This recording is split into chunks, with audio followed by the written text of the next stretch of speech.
Okay, everyone. So the LTC are delighted to welcome today our online initiative support conversations about current doctoral and pedagogic research and scholarship that are taking place across the TU Purdue institutions.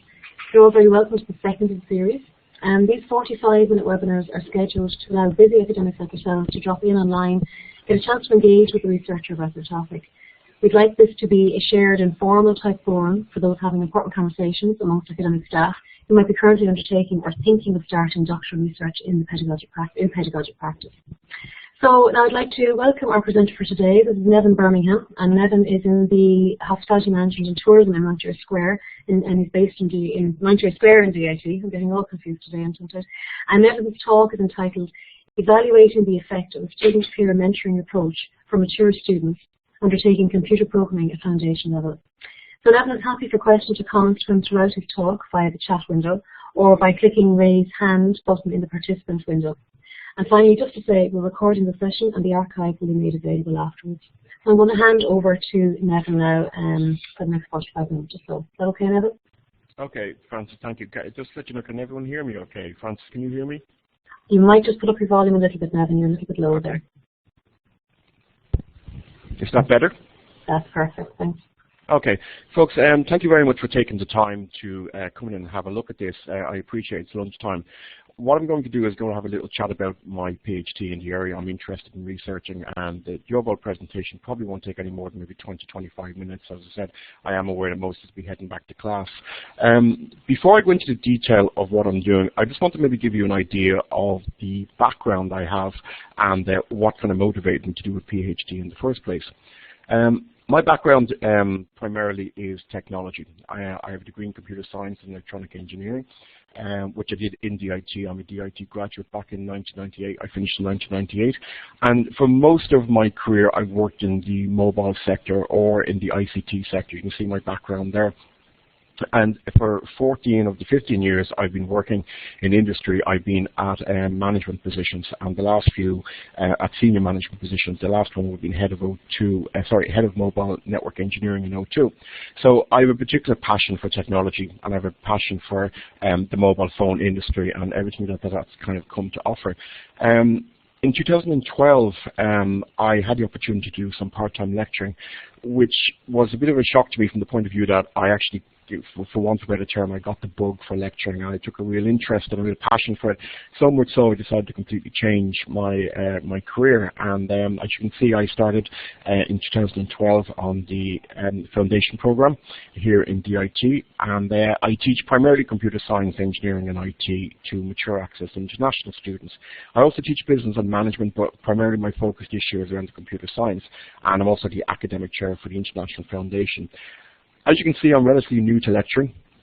My background is primarily the industry, and while I have some familiarity with giving presentations to the industry, they've all been business related rather than academic. So I decided last year was time to undertake a PhD, and it was the next logical step to my learning. It was hopefully to address a weakness I had around research and to move away from the business reporting that I was more used to doing in O2 and previous companies. But more importantly, when I wanted to think about what I was doing for my PhD, I wanted to focus on something that I was very interested in, and my students were one that I was very passionate about. I'll talk about the program that I teach on in a second. You'll see why I invest so much time in these students. I wanted to do some research that I could actually work and use on the day-to-day level.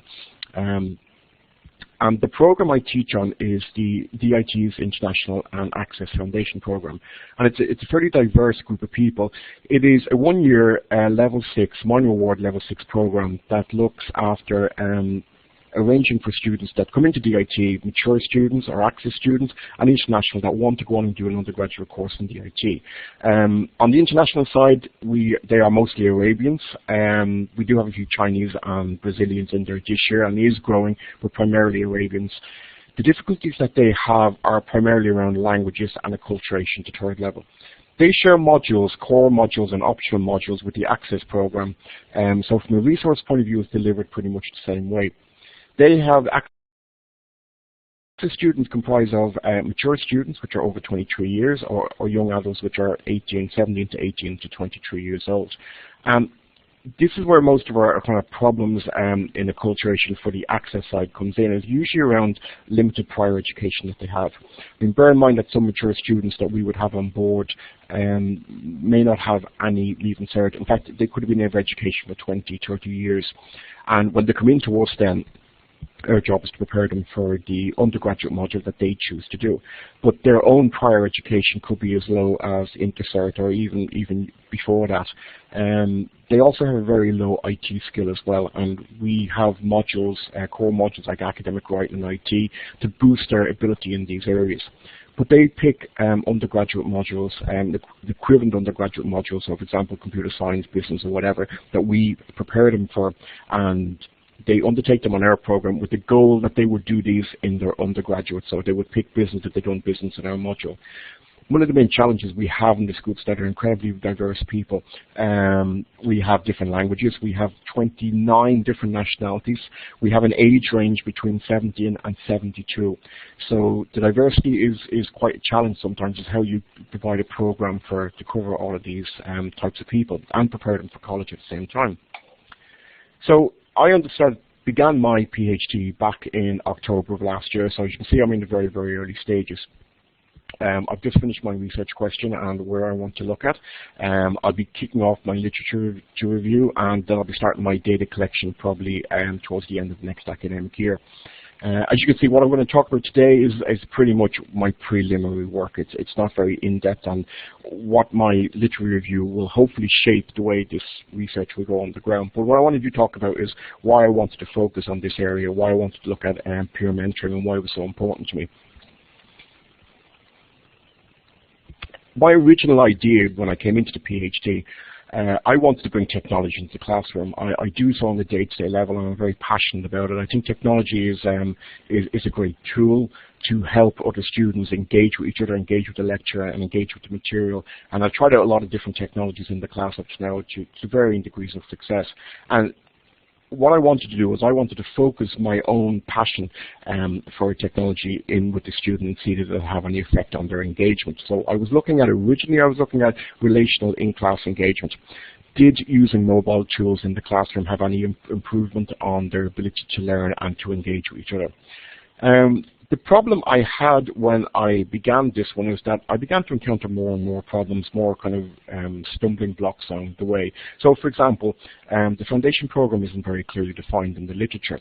We had an international program with only 4 nationalities, and ironically, the access side of our program had 23, 24 nationalities, so our access program was more international. I had no comparisons to go by. Mobile phone apps, as well as a suite of tools that I've used in the classroom, they date very, very quickly. So by the time my PhD was finished, we were looking at a completely new set of tools. And also, I began to really look at engagement as an issue. Engagement is not always easy to find and measured. And the question really popped up when I was looking at this: was engagement the problem? So what I did was, and I do apologize to my supervisors are probably watching this, I do apologize to them. I had a bit of a rethink around Christmas time. I decided to go back and have a rethink of where the problems were. I was still focused on the foundation program. I'm still focused on computer science module. And again, because these were particularly of personal interest to me, both in the students, the type of students I had, and also the discipline area. But the real problem was around the computer coding part. The coding for mature students was a major challenge. When I looked at all the problems we had, the engagement wasn't an issue for mature students, but the ability for them to learn coding. They had usually a lower familiarity with technology. They had less prior engagement with technology, and their educational attainment wouldn't lend them to actually be able to understand coding before they came into the module. They have an expectation around computer science as an option, was mostly around the fact that they played games, or they might have used computers, or they might have had a notion that this was the right move for them, but they had very little knowledge about what computer science was or coding. They also had great difficulty understanding the threshold concept of programming. And we know anecdotally from listening to our students from last year and the year before that coding, when they go on to the undergraduate module, was proven to be the biggest challenge for them. It's the one that they had the biggest struggle with. So this got me thinking of something that happened last year. As I said, I've been teaching this program. This is my 4th year teaching the computer science program, and one half of that program is a programming module. And what happened last year was we had a group of students which self-formed together into a study group, or a kind of a peer mentoring group, for want of another term. And it was led by a particularly strong student, one that was really passionate about computer science and quite a strong leadership personality. And he undertook it to himself to gather this group together. They met once a week for 2 to 3 hours a week, and they done work. And I used to wander on the building in Mount Roy Square, and I'd actually see their code on the blackboard and the whiteboard in various different rooms. You could see the rooms they were in and what they were doing. So I offered to help them in providing material. And what was really striking about what happened here was the amount of people who were incredibly weak and struggling at the beginning of the year got to a very, very proficient level of coding by the end of the year. And while as their lecturer I'd love to take responsibility for, or somewhat responsibility for that, in actual fact what was happening was it was the peer group that really gave them a very strong sense of community, a kind of a peer learning environment where they could learn from each other. And also, when I had a look at what was actually happening, it was giving them 3 hours a week where they were sitting down and studying the material. And this got me thinking about a problem that we have on the mature program, is that mature students, because of their lack of prior educational attainment and their experience with school is not always a very positive one, when they come into us, they tend to see it as a presenteeism approach to college. They come into the course, they attend the lectures, and when they go home, they close the book and forget all about it. So getting them to do study is a major challenge, and we do teach them study skills as part of the program, but getting them to actually implement them is quite a challenge. And the students that didn't participate in the peer group were doing very little study from conversations I was having with them. But the ones in the peer group were dedicating 3 hours a week to actually learning coding and practice and so forth. And like all languages, coding is a language that needs to be practiced very regularly. So this got me really thinking about what the problem was. The problem was not so much with the engagement I was getting from my students. The problem really was around their understanding the learning curve. And the ones that suffered the most from the steepest learning curve were the mature students. So it got me really thinking about this learning community, and this kind of encouraged them to do out of class practice, coding practice. What I didn't anticipate was the amount of support they gave each other. It was the ability to actually work together, and they felt they had a kind of an empathetic support group there as well. And the feedback I got then from the students was that it really ran in conjunction very well with the classroom environment, the lab environment. So they had the opportunity to learn in the class, to practice in the lab, and then practice with each other separately, and all the time being mentored by the student. And what I gave then, I gave some backup support then to the students then by giving them problems and allowing them to give me their solutions, and I'd correct their solutions. So this is the approach I began to look at then. I began to revise my research focus. I'm still focusing on the research on the foundation program. I'm still looking at mature students in the computer science program module. But now I want to see if the peer mentoring has any impact on improving them. In other words, if what we saw last year was just a blip, or was it down to the type of students we had, or was it something that can be replicated to the benefit of the program, not just computer science, but all the others? And does having a peer mentoring approach give any improvement in their learning, or their grades, or their confidence in doing coding? So you can see there on the screen there I have my revised research question. So why is this research important? Well, the Access Foundation program is a relatively new concept to Ireland. In the UK, they've been doing this for quite some time.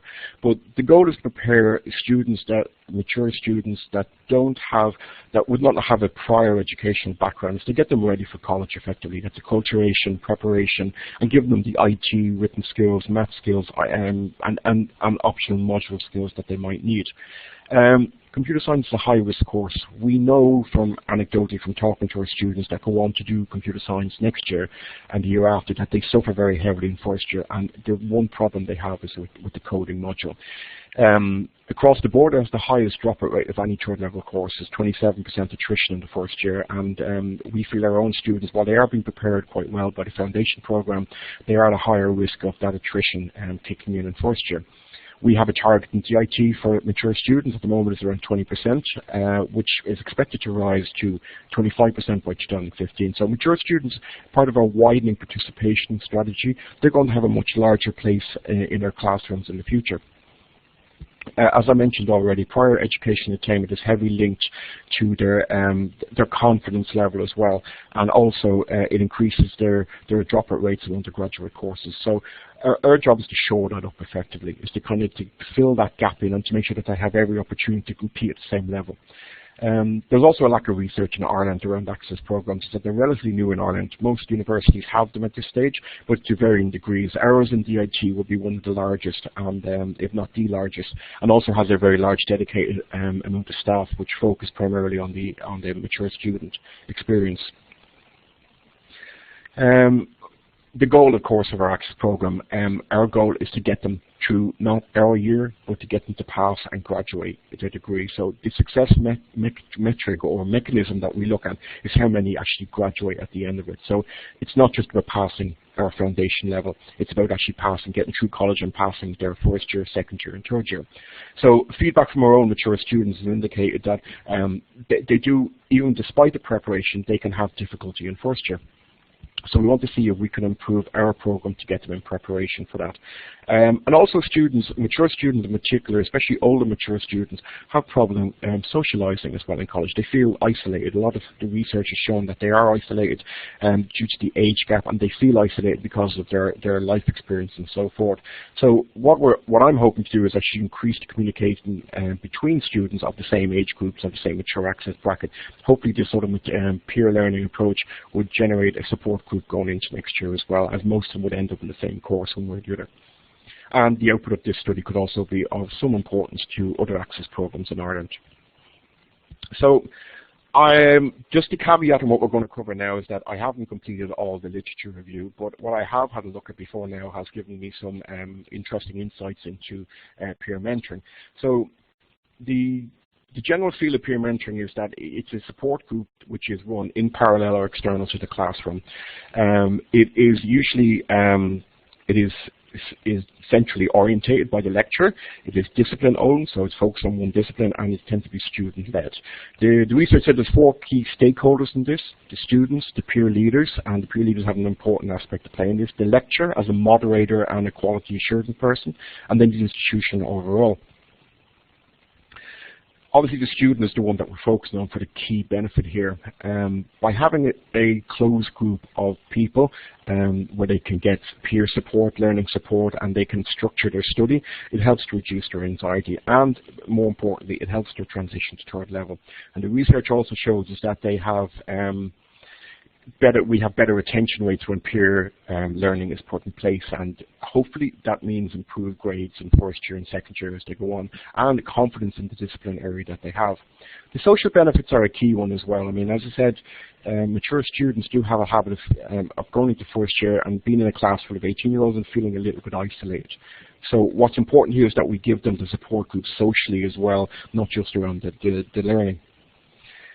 The benefits for the peer leaders is not always apparent, but the research has shown that the peer leaders, when you pick them from undergraduate programs, so for example, these would be students who have done the access program already, and we've invited them back as peer leaders or mentors, that they gain an awful lot from this process as well. So for example, that they learn teamwork skills, they learn development skills, leadership skills. They tend to understand their own discipline a lot better because they need to it forces them to research their own area deeper. They also acquire these skills which would not normally be part of an undergraduate program. So they develop skills which are very employable, and it gives them improved employability, improves their communication skills, and also peer leaders tend to see an improvement in their own grades as well. And what we'd be looking at here for our peer mentoring program, the one I'm going to do for this PhD, would be to bring in former students. For example, the student that set it up last year, and bring some of those former students in at different levels, first year, second year, third year, and maybe some that have completed their undergraduate, and bring them in to give different levels of support to the students that we have. From an institutional point of view, we're looking obviously at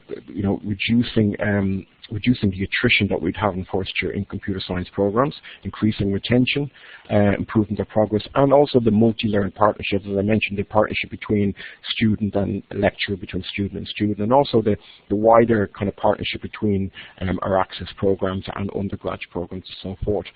From the institution as well, this also it's a low-cost investment model as well. It requires very little financial investment. And outputs in the research that I've seen so far has shown that peer mentoring programs can improve staff satisfaction and student satisfaction in the program. So apart from the retention elements, staff feel more invested, they have closer relationships with their students, and the students themselves feel they have a closer relationship with each other and the lecturer and the institution. And this hopefully would lead on to better progression rates and better retention. As I said, these are the expected outcomes that I would see as a PhD, but it'll be down to how this peer mentoring will actually apply to the Mature Student Access Programme, and the lit review and the study itself will show that. But this is what the research is showing up to now. However, it's not without its challenges. You obviously need commitment and buy-in from the academics and the students. What we saw last year was that when students did not participate in the kind of informal peer mentoring group, the gap between the strong and the weak got wider, not tighter. So obviously we need to get more buy-in from the students to show them the benefits of this and why it's worth investing the time in, and also from the academics as well. We need to negotiate timetable hurdles. The hurdles that we have on the Access Programme, we have a fairly it would be very timetable intensive. We pretty much teach every day from 9 o'clock to 6 o'clock. The financial and administration costs as well need to be factored in, and also the fact that our college in Mountjoy Square doesn't open beyond 6 o'clock, which means that there's a logistical issue in having given them a space to study in. And the students do need a safe and controlled space for them to do this work in. Time resources for the academic to do appropriate staff training, to train the peer leaders, and also to ensure the students are well informed on what to do. You also need to monitor, evaluate and supervise the work that's done there as well. And for peer learning to be really successful, it needs to be embedded in the institution's culture. One of the key ones as well is identifying the right type of peer leader. There's a lot of recommendations made around in the literature around what type of peer leader to go for. But what we'd be looking at would be one who is a role model, someone that has maybe a good strong empathy with the Access Programme, someone who's done the course maybe previously, and so they understand the challenges and the issues that are faced by the mature students. One that is organised, one that is happy to dedicate as a mentor. And more importantly, that they're willing and able to invest their financial time in taking on a peer lead role. So this is my interpretation of how my research might look. As I said, this research has yet to be solidified, but this is how I think we're going to pan out, depending on how the lit review shows up. The interview itself, the first section, I'm going to actually talk to the students. We've done it anecdotally already, but I want to do it in a more formal structure to talk to the students that did the peer learning last year and why they set it up, what the outputs were and what they got from it. So I have a look at the case study and how that organically evolved in my course. And then what we'll do is have a look at the course where peer learning is not in place and see where the problems are, leading on to a structured peer learning program in place for the year after, and see what feedback we get then. So the interview, because the numbers are relatively small, we'll be looking at probably somewhere between 15 and 25 mature students in the computer programming course. And then we'll have a look at the impact of them. So does it impact on their undergrad experience? Did it benefit them in their later years? We'd follow up with the students that came out of the foundation program that went on into do undergrad and see how the peer learning had benefited them, if at all. So the research kind of indicates that most peer learning programs are split into two parts. They have peer-assisted learning, and then they have peer-assisted study sessions.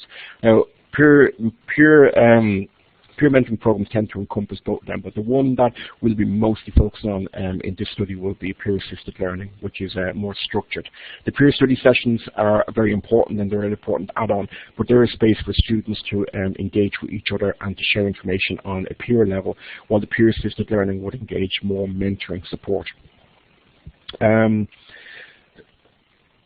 Where these both came from is a piece of research that was developed by the University of Missouri and Kansas. Martin and Arndale developed this model called a supplemental instruction model. And it's based on a few pieces of prior learning, behavioral learning, cognitive development disciplines for people like Bruner and Piaget, social independence principles, interactive critical principles, like, for example, those proposed by Furey and Apple. So these are the kind of the base of which that supplemental instruction is built on. And as I said, this was implemented back in 1973, and there's been a lot of work done since then, which will be the subject of my little review. The output of these is expected to be higher grades. It is expected they have a lower withdrawal rate, and they should have a better persistence. In other words, that they reach graduation. All three aspects are very important for mature students, given that the difficulties that they tend to face. So while this is a fairly new piece of work, I have learned a fair bit already, and I am very lucky to have the choice of supervisors I have. Anyone who's thinking of doing a PhD, this would be my tuppence worth at this very early stage. Is a second supervisor adds a great value. I've got two supervisors, they're both very, very strong in their own areas. You get double the amount of advice per meeting, which is fantastic. You also get two different perspectives instead of one, which has really got me thinking. And it was my supervisor's input that helped shape my thinking. It was keep on bringing me back to where the problems were. And I wouldn't have had the opportunity to engage in this research at the same level if I hadn't had their support and their varied opinions, which I think there is the variation of opinions that help more than when they were aligned. And also different personality types can offer different approaches and directions. And as a former manager, I'm fully aware that this diversity of a group leads to the greatest amount of creativity, and I can see this with having two supervisors as well. Having two supervisors actually generates more creativity. I would recommend anyone doing a PhD get the concept and research question nailed down. This has been an endless source of frustration for me for the last few months, and more to my own lack of knowledge and my own lack of awareness, and my supervisors have been really great in help shaping it, but ideally I would have liked to have this done before I start engaging it. Having said that, the change wasn't a bad thing. It really got me thinking about the problem, thinking about where I'd like to be, and more importantly, keep the focus on the students. While I had an initial love of using my technology in the classroom, I had to let that go and focus on what was really motivating me was I wanted my mature students to do as well as they can in my module, and hopefully in 4 years' time see them progress with a degree in computer science. I would also advise people as well that structured PhD does require a lot of support, especially the structured PhD in DIT, where the modules that you want to take can actually eat up into a lot of time. So there's a time commitment and also an assessment commitment there as well, and it does require a lot of support from your school. I think this is common sense, but it's one that I'm glad I did listen to when I started my PhD. When someone said to me, do what you're interested in, especially if it fixes the problem. That person's advice was probably the most valuable that I ever got, because I'm actually becoming more interested in the research area. Even though I might change what I was going to do, this area of doing peer mentoring is really interesting. I know it's going to have, I'm interested to see the output of how it benefits my students or if it doesn't benefit them. I'm also interested in this area of kind of supporting students that need a certain level of additional support structure in place as well. Probably, I think coming from my background from the industry into lecturing was, there was a lot of learning curve for myself in it as well. I had to learn how things were done differently in academia. I had to address some new weaknesses I had. But in the PhD, frustration seems to be part of the process. I'm beginning to kind of learn how I can use that frustration to better effect, but it's something I didn't anticipate going in. I thought it would be a little bit more straightforward for myself, and I'm more frustrated at my own lack of knowledge more than anything else. It's something I'm hoping that in the next few months will be addressed. So I hope that was of some interest. As I said, I'm in the very early stages of my PhD, so there's not a huge amount of hard quality research for me to kind of share with you yet, but I'm hoping in a few years' time, in 2 or 3 years' time, I'll definitely have something which has a bit more meat on the bone. And I do want to thank you all of you for your time in listening to this. And if you have any questions at all, I'm really eager to hear comments. I'm really eager to hear some ideas, or if there's anything that you think I should be looking at or you've done yourself, I would certainly love to hear it. So, folks, thank you very, very much for your time. Thank you very much, Nevan, for going through all that, and you're keeping perfectly to time. There's a lot of work in there, there's a lot done and a lot to do. There have been 2 questions, actually, both are from Simon. They're just in the chat box. If you just scroll back a little bit there, Nevan. Okay, yeah? I'm having a look so in there, there's 2 in there, one around access and one then around searching for a collaborator. And then Barry has made a comment around PAL models as well. Okay, I'm going to have a look at it. I think there's one here from Simon. Simon mentioned about covering online peer mentoring.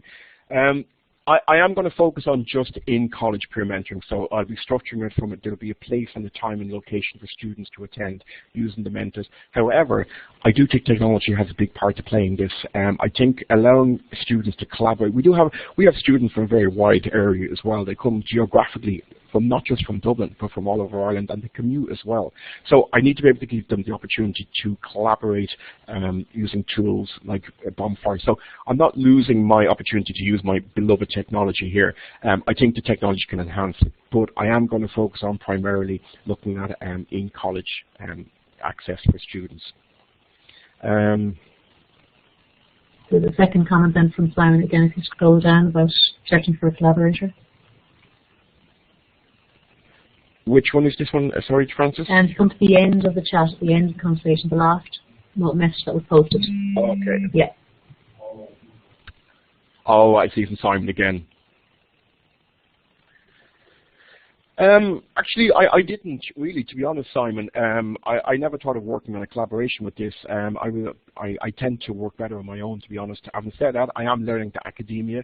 Unlike my background, working with people is a lot more rewarding in academia than it might have been in my previous background. I haven't looked at a joint paper, no. It's certainly something I wouldn't mind considering. But it's not something that's immediately on my radar.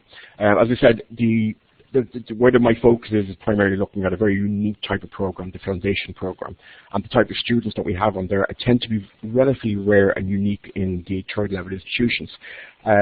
So it's my own kind of background, 4 years and 5 years working on that program and working with people who've been on that program for a lot longer. I would certainly consider collaborating with people that actually work with mature students on that program as well. Barry had a comment there about PAL models in UCD and University of Liverpool. It's, again, the second last comment there, if you want to go through the chat. Yeah, Barry's point is well made. There are other programs out there. As I said, the one that I mentioned there is the PAL and the PAS. They're relatively old programs. However, all subsequent works will be based around that sort of concept. There is definitely, I mean, as I said, I have a large amount of work and research to do on the research area and look at different models and look at different methodologies that we're taking and to see which one, to evaluate them, which one is best suited to the type of students I have.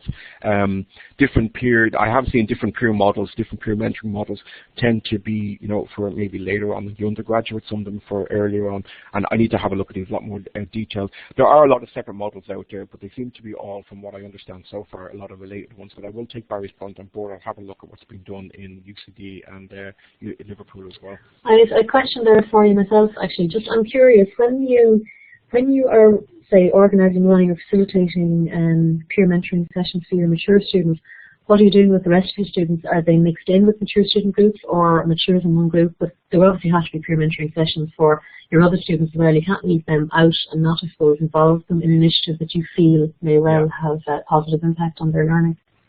Well, I mean, the thing is, there's benefits, I think, from the peer mentoring for all aspects. I mean, as I said, there's three kind of key groups in my course. You look at the mature students, you've got the young adults, and you've got the internationals. What my plan is to do is to implement the peer learning model for all aspects, all the groups, but I will separate out the mature access, the mature students, and look to study them as part of my research. The thing is, one of the things that's come up so far and what I've seen is that the ability for the peer mentor has to be chosen, that peer mentor has to be chosen very well. They have to have the ability to empathize well with the students and the problems. So what I would be looking at maybe for the international program, even though I won't be looking at it from this research point of view, is to perhaps get international students that have gone and done computer science, ones that are from similar nationality, similar background, similar age groups, and get them in to peer mentor the international part of the program as well.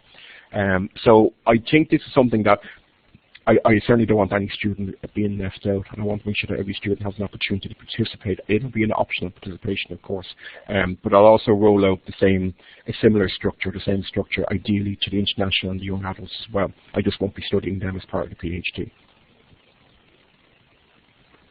Okay, does that answer your question, Francis? It does, yeah. If you keep an eye on chat, there are two more comments in, one from Trev and one from Barry. Yeah, I've just seen Barry's one there. I see Trevor's one first about peer mentoring with the advantage for students with disabilities, and that's actually an interesting one, Trevor, because a lot of the research I've seen so far has shown that when you look at student support groups, that when you have people with disabilities, if you can bring in mentors or people who are either one, aware of disabilities or even maybe even have disabilities themselves, they can actually get more buy-in from the students and more participation. And they feel that they have a group that's not just about supporting their academic ability and their learning and their progression through exams and that, but also supporting them as a disabled person in the environment that where there are other people to support them on a social level as well. And again, it goes back to the isolation part as well. I mean, people with disabilities can also feel isolated. So I think there's definite gain there. It's about making sure that you match the peer mentor with the right type of group, and I think that's probably the key challenge, I think, for this particular program. Barry's talking about, like, embedding into the fabric of the IT. I mean, again, the research shows that we need institutional support if we're going to go ahead with this on a wider level. I think initially, this would have benefit to other modules. Remember, on our program, we also do things like social science, we do cultural tourism, we do physics, chemistry, we have a whole range of subjects which we teach. And I think we would definitely want, if the research shows that this is an advantage to students, we would embed it then in the entire program. So we'd roll it out then to every other subject and see. What would be very interesting to see is if the results of it for the computer science people was equally matched in, let's say, social care or some other subject like that. I think also embedding this also in other, this would be interesting to other access programs that are out there at the moment as well. So, for example, Trinity would certainly be interested in the outcome of this because they have a very focused mature access program as well. But I think this is a positive. If this is a positive outcome, this is one that we'll be looking at sharing with the whole DIT, especially at the earlier levels where we have the highest dropout rates. For example, first year in computer science, where a peer mentoring program may actually help improve those retention figures and those walk away figures. I'm just thinking back there to the response you gave me to my question a couple of minutes ago, and I'm thinking that you'll be collecting your data on the mature students, but you actually have potential for a huge amount of data on international students and, young students, and it's going to be hard not to be tempted, I suppose, to use all that kind of data. You have to be very focused on mature students you're looking at in that bit. But some of that other data could in time, I suppose, there's your postgrad sorted, Nevan, looking at your international students and the other type of students, and what it has to affect there as well, There's a whole, this opens, because of the diversity that we have here, diversity is the kind of cornerstone of our program, and recognizing that diversity is very important. I totally agree. I think if we were able to take what we do with the maturers out, we could replicate that in later years or do a comparative analysis. I'm fairly sure that something like this would. Internationals suffer from different types of problems and different challenges, but one of the ones they have is around the language barrier. And this is something where we have our own little language centre in the foundation program, getting the language centre to buy into this and actually help roll this out for the internationals. But I totally agree. I think for the other groups, this has a lot of potential as well. But I think that's probably a separate study almost into itself, looking at how internationals, the problems that they encounter and where they could be fixed. Oh, it is a completely other study. It's just to be careful now, I suppose, to be tempted to get involved, and we collect data there as well, because the PhD is big, isn't it? Yeah. I totally agree. You have another question here there from Simon. Yes, just at the end of the chat box. I'm going to have a look. Find me again, yep.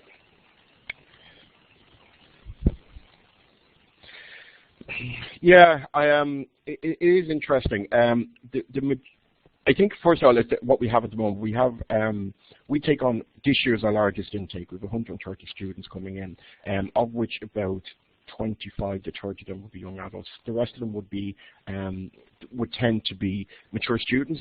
Most of them would be around the late 20s. That would be probably about 50% anecdotally. The rest of them, then you have the broad spectrum, 23 all the way up. And this year we actually have someone who's in their 70s as well. Yeah, I do take the point on board that the diversity, there is a very wide gap there. However, what we're looking at here is a solution to address mature students tend to clump together, despite the fact that there might be 30, 40 years between them. Even when we've noticed that when they go into undergraduate programs, they tend to seek each other out, and they tend to, if someone that's 25, or 35, will quite happily spend their time with a 45-year-old. There seems to be that kind of group where they see themselves as an isolated group, and they need to support each other. I do agree. If we had someone in there who was 65 years old or whatever in computer science, we would have different challenges in there. But I would hope that the peer learning program would give them that extra time to adapt to computer science, and more importantly, make an informed decision if that's the destination of choice. Is it really the right destination for them? So I hope I've answered the question there. Addressing the diversity in the program is an ongoing challenge. It's one that we're constantly looking for new ways to approach. Okay, is there any more questions from the group for Nevan? Oh, there's one for Peter. It's just at the very end of chat when I scroll down and found it. Yeah.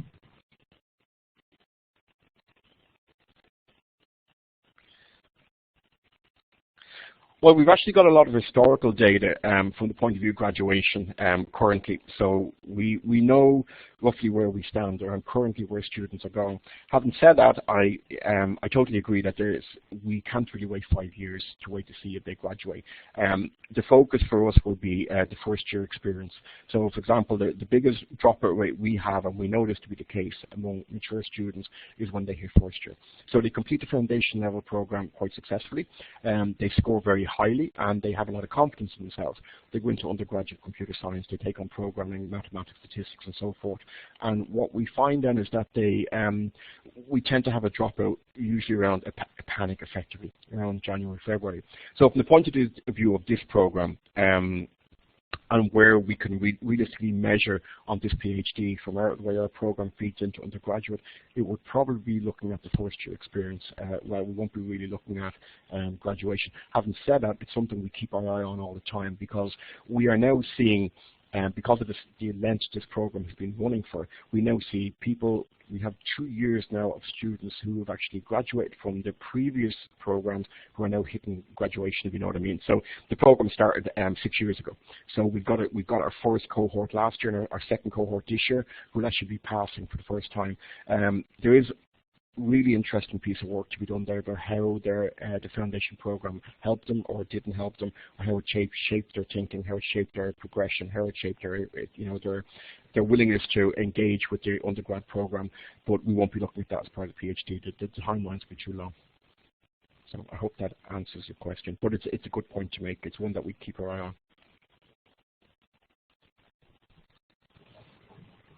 It gives you huge scope for a lot of follow-up papers and a lot of follow-up research to be done based on what you'll have at the end of your PhD and taking it on from there. Yeah. Francis, there was the advice that you guys gave me was what I got from elsewhere is it had to be doable. So I kind of kept the scope in as tight as possible. But there is the Mature Access program is a very interesting program, and it has a lot of, from a social point of view, from a learning experience.